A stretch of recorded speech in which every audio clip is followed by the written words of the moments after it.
Ben Hogan was in the house and just a boy when his father committed suicide in the upstairs bedroom. When 15-year-old Ben lost a playoff to Byron Nelson in the caddy tournament at Glen Garden Golf Club, the members gave a membership to Byron, but not to Ben. A seemingly uncontrollable low hook was the chief culprit that forced Hogan from the tour time and again in the 1930s as he struggled to build his career. Sam Snead and Byron Nelson, the other two players born in 1912, who would form with Hogan one of golf's great triumvirates, enjoyed instant success, while Ben worked for years before winning his first tour event in 1940 at the North and South Open on Pinehurst No. 2.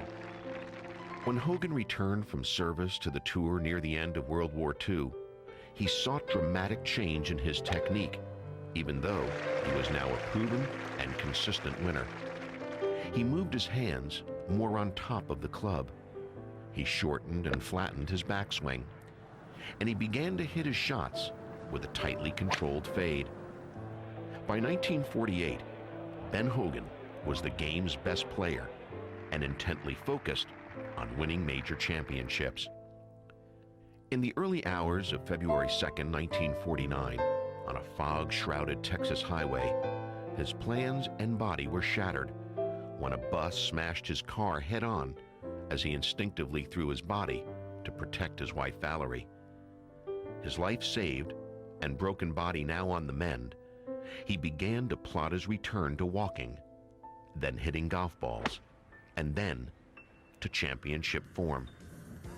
Less than a year later, Hogan was back, and knowledgeable observers were convinced that the great Hogan swing was even greater, in part because the accident had quieted his lower body action to the point that it rarely outraced his upper body to the ball. Hogan was now forced to reduce his schedule, avoid tournaments that required 36 holes in one day, and dole out his now dwindling and precious supply of world-class performances. His legs were painful and easy to fatigue, and circulation difficulties caused numbness and chills. In June of 1950, at the Merion Golf Club, Hogan was confidently obsessed with winning his second United States Open and faced a long second shot to the 72nd green. I really had about a 4-wood shot, and I wasn't playing the 4-wood very well. And the pin was cut over a bunker on the right side of the green, and I needed to cut a 4-wood in there. But I was afraid of my ability with the 4-wood at that time.